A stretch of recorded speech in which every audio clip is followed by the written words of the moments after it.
When you look a little more closely at the novels of the wonderful British authors who've done so much to make literature great, you'll find a portrait of rural Britain as vividly drawn as any well-written character. Whether the Kent of Charles Dickens, George Eliot's Warwickshire, D.H. Lawrence's Nottinghamshire, the Bronte sisters' Yorkshire, or Thomas Hardy's Wessex, there are so many wonderful places to explore. And Jane Austen's Hampshire is no exception, as you're about to discover.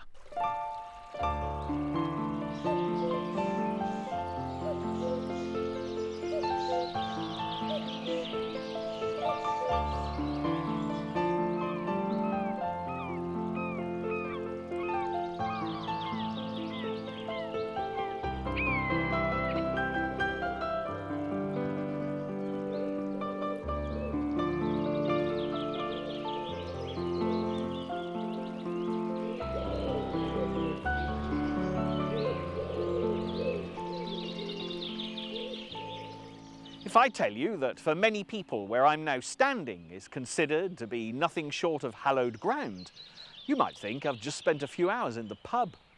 Granted, you see before you a classic example of a fine rural landscape, but it is, when all's said and done, a field, albeit a very lovely one. There is, nonetheless, a very good reason for bringing you here, because on this spot, more than 2 centuries ago, a parsonage once stood, where on the 16th of December 1775, a little later than expected, one of the greatest writers of all time was born. The lady in question, for that is undoubtedly the correct way to address her, despite her humble origins, was none other than Jane Austen, the author of Pride and Prejudice, and the creator of literature's favourite couple, the dashingly handsome Mr. Darcy and the truly delectable Elizabeth Bennet. Although there's not a lot to see in Home Meadow, as the field is now known, with the old rectory having been demolished in the 1820s, inside this clump of stinging nettles, you can still find the remnants of the well and old pump that would have served the washhouse in Jane Austen's time. Also, the slope here, we have it on good authority, was one Jane used to enjoy rolling down as a child. And in case you're wondering just who that authority might have been, it's none other than the great lady herself, having written about Catherine Morland, her charmingly spirited heroine from Northanger Abbey, doing the exact same thing. You can relax though, you're not going to be subjected to a visual demonstration. I shall have a roll later when everyone else has left. But I would just like to point out this stunning lime tree, which was planted in 1813 by Jane's older brother, James. But before we make the acquaintance of the rest of the Austen family, we'll take a stroll along the lane to find the delightful church of St. Nicholas, which is such an integral part of the Jane Austen story.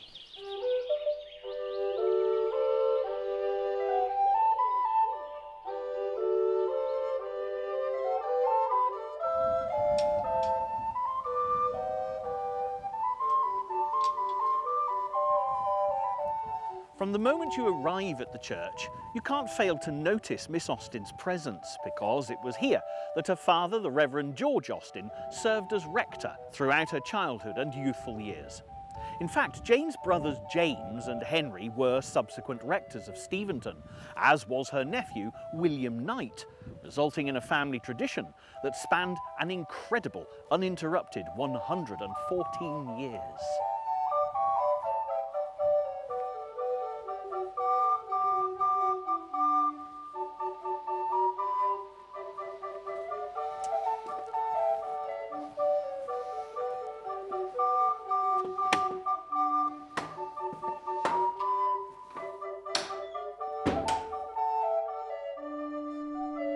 The Reverend George Austen was a scholarly man who'd been proctor of St. John's College, Oxford, who, described as handsome, made an advantageous marriage to Cassandra Lee, the niece of the master of Balliol College. So, if you've ever asked yourself why there are so many clergymen in Jane Austen's novels, you now have the answer, because, as you see, the church was the very foundation of the world in which she lived.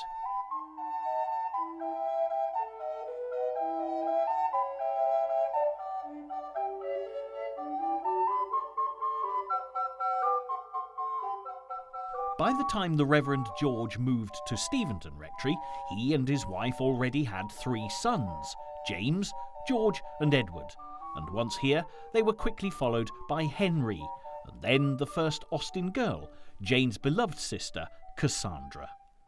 Brother Frank arrived before Jane's birth in 1775, and last but not least came Brother Charles to complete the family.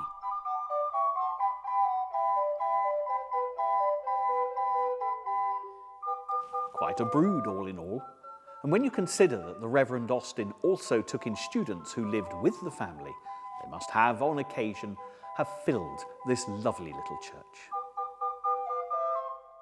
Even in her youth, living here at Steventon, Jane started to write.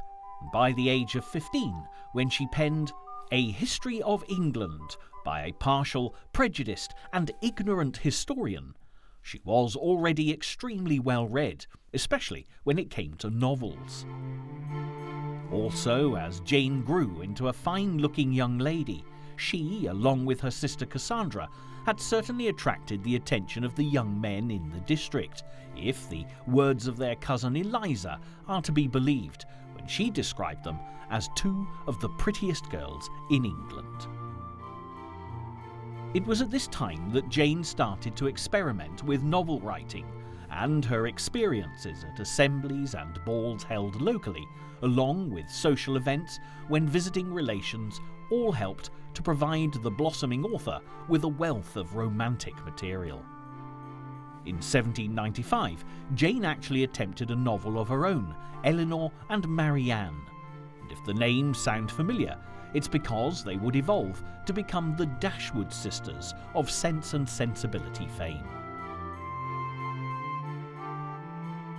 A year later, she wrote First Impressions, which so impressed the Reverend George Austen, he sent his daughter's handiwork to a publisher. Sadly, his enthusiasm was not shared by the recipient, who turned it down flat. But as it would reappear as Pride and Prejudice some years later, such fatherly approval was certainly justified. Another early work that would also be retitled was Susan, written in 1798, and this version of what would later become Northanger Abbey focused on a young country girl's introduction to the fashionable society of Bath.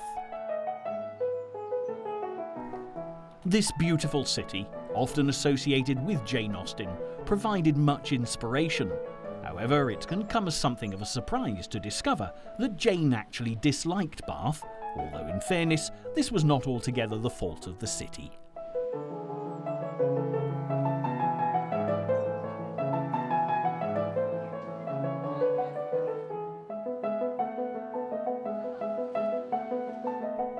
When the Reverend Austen relinquished his duties at Steventon, he chose to retire to Bath, 4 Sydney Place to be precise, and without the financial independence of the Austen boys, Jane and Cassandra had no choice but to leave their beloved Hampshire and exchange their country views for city life. All Jane's progress as an author seemed to come to an abrupt halt. Work on a novel called The Watsons was abandoned, and despite selling the manuscript of Susan for £10, it never appeared in print. The financial constraints on the Austens made life harder than it had ever been at Steventon, and without the advantage of homegrown produce and livestock, these were far from happy times, and matters very suddenly went from bad to worse.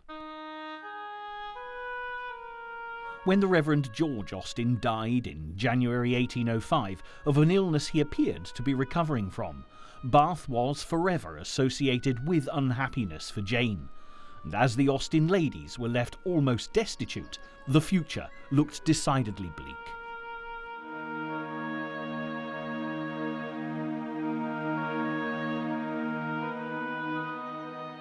But during her Bath years, Jane did enjoy one great advantage. Because summers in the city were hot and stuffy, there would be seaside visits that provided her with experiences she would never forget, and thanks to her wonderful writing, they are experiences we can all share.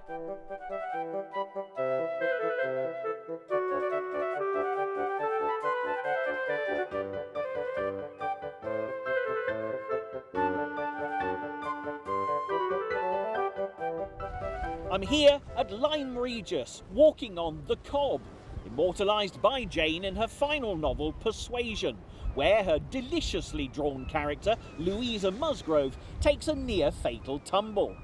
Actually, Jane Austen devotees will tell you that this is the most exciting attribute of this particular lady, and it is without doubt only because of this remarkable place that she's so often remembered. Even the great Victorian romantic poet Alfred Lord Tennyson, when visiting Lyme, cried out at his guide, "Don't talk to me of the Duke of Monmouth, show me the steps from which Louisa Musgrove fell," proving beyond all doubt just how evocative Jane Austen's description of the event truly was.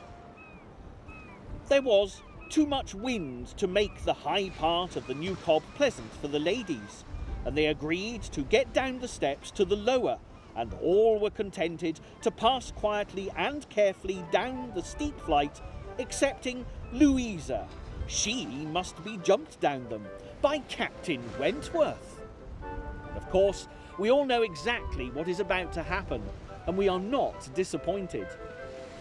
She fell on the pavement on the lower Cobb and was taken up lifeless. There was no wound, no blood, no visible bruise, but her eyes were closed. She breathed not. Her face was like death.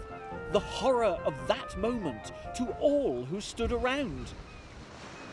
And if you want to know what happens next to poor headstrong Louisa, you'll have to join me again in just a few moments. Welcome back. The news I can report for Louisa Musgrove is good. The rival for the heart and hand of Captain Wentworth, the true love of Persuasion's timid heroine Anne Elliot, Louisa, is granted her survival. But in classic Austen style, she learns the error of her wild ways, leaves Captain Wentworth to the deserving Anne, and becomes engaged to a fine fellow, more suited to her reformed character. But what, I hear you ask, of Jane? Well, we know that things must have started to look up for the destitute Austen ladies. After all, there are 6 fabulous novels, still in print to this day. And if you'd like to discover where they were written, we need to return to Hampshire and the picturesque village of Chawton.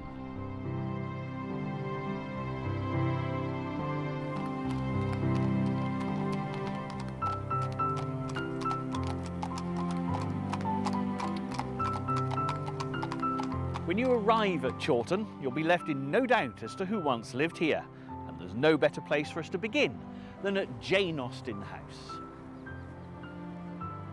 Now as much a living memorial to the lady in question as it is a museum, Jane moved into Chawton Cottage in 1809, and in this letter to her brother Frank expresses perfectly her hopes and her fears. As for ourselves, we're very well, as unaffected prose will tell. Our Chawton home, how much we find already in it to our mind, and how convinced that when complete, it will all other houses beat.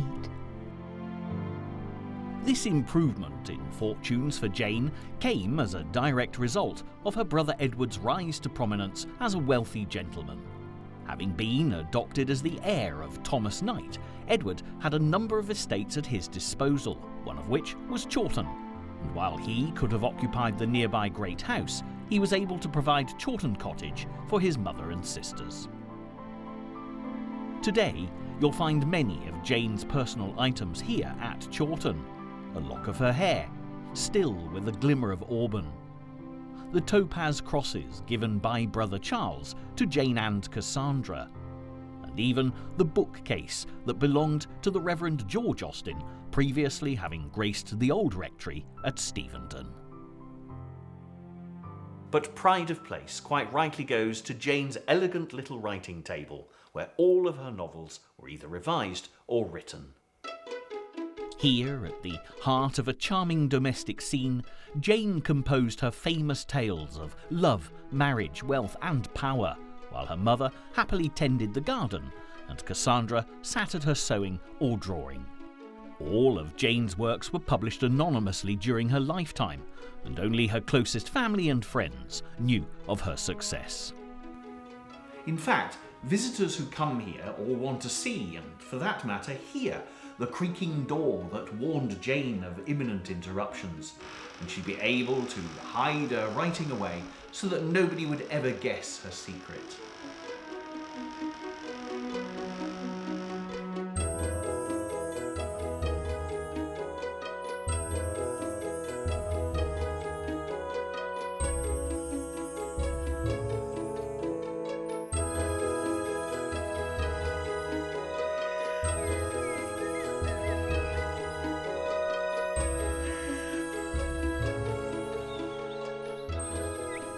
Looking around this delightful garden, it's evident that Jane Austen, with her love of the rural landscape, would have been much happier here than in the middle of a big city, no matter how elegant it might have been. By the time Jane reached Chawton, she would also have been all too aware that her chances of marrying and having a family of her own were now gone, which would have made attending all the society balls and assemblies that would once have entertained her all the harder to bear. In no time at all, accepting her lot in life, Jane set to work, transforming Elinor and Marianne into Sense and Sensibility, turning to her memories of the Devon coast as a setting for her tale. Published in 1811, this work by a lady was a success, and she followed it in 1813 with Pride and Prejudice, perhaps her finest work. Bright, light, sparkling and full of wit and wisdom, the opening lines serve notice that this is an author with a story worth the telling. It is a truth universally acknowledged that a single man in possession of a good fortune must be in want of a wife.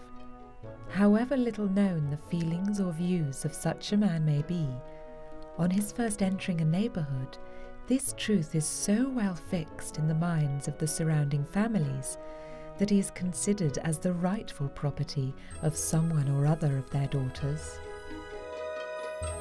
Later, when Jane was asked for advice on novel writing by her niece Anna, she explained that 3 or 4 families in a country village is the very thing to work on. And with the phenomenal success of Pride and Prejudice that does this very thing, it was evidently advice that was well worth taking. And you only have to take a walk around Chawton, wander amongst the graves at the churchyard where both Mrs. Austen and Cassandra's can be found, to see where so much of her inspiration came from, building on her earlier experiences at Steventon, when the ideas for both Sense and Sensibility and Pride and Prejudice had first taken shape.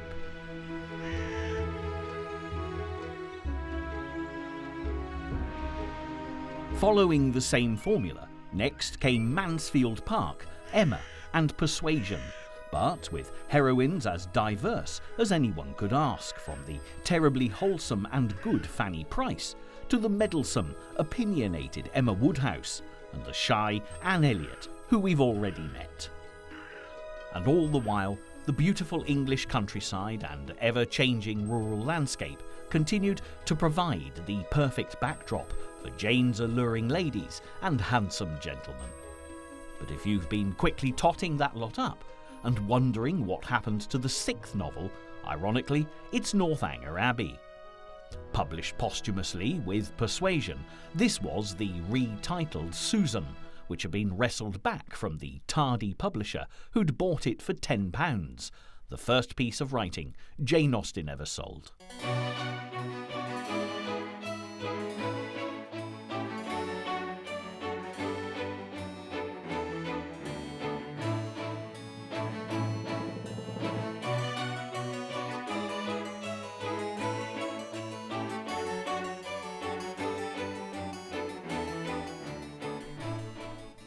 But there was to be no happy ending for Jane, no Mr. Darcy or Captain Wentworth to whisk her away when all hope of romance was gone.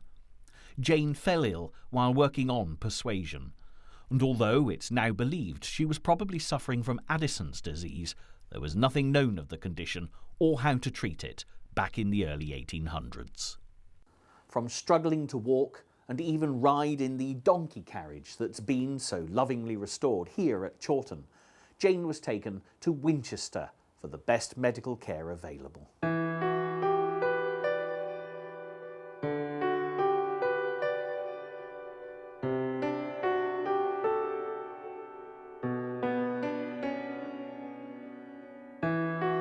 In these lodgings, caressed by the shadow of the cathedral, Cassandra nursed her sister until on the 18th of July 1817, at the age of 41, Jane died in Cassandra's arms. I have lost a treasure, such a sister, such a friend as never can be surpassed. She was the sun of my life, the gilder of every pleasure, the soother of every sorrow.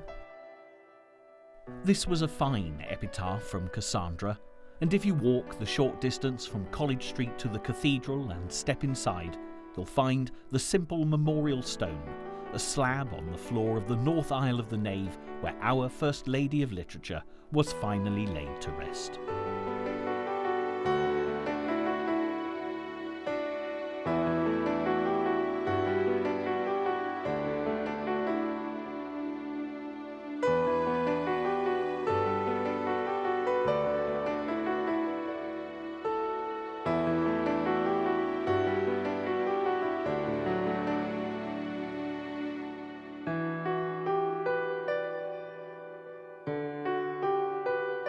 But to complete our literary journey through Jane Austen country, we'll return to the cherished home of our authoress and let her words speak out for themselves one more time. I can't believe my good fortune. I've actually been allowed to sit here at Jane's writing table, and I have in my hands her very own first edition of Sense and Sensibility. Wonderful. Can you imagine the parcel arriving, all wrapped up in brown paper and string, and Jane opening it with trembling fingers, seeing her words at last in print? Magic moment. I've chosen my favourite extract to finish with, naturally out in the countryside, when a pleasant stroll has gone horribly wrong. Poor Marianne Dashwood has stumbled on the hillside, and out of the mist and rain, a hero comes to her rescue. I do hope that Jane would have approved of my choice. A gentleman carrying a gun with 2 pointers playing round him was passing up the hill and within a few yards of Marianne when her accident happened. He put down his gun and ran to her assistance. She had raised herself from the ground, but her foot had been twisted in the fall and she was scarcely able to stand.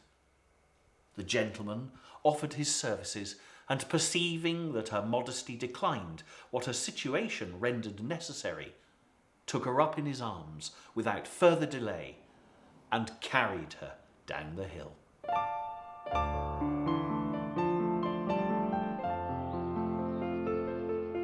I do hope you've enjoyed this journey through Jane Austen's Hampshire. I never tire of visiting this beautiful countryside.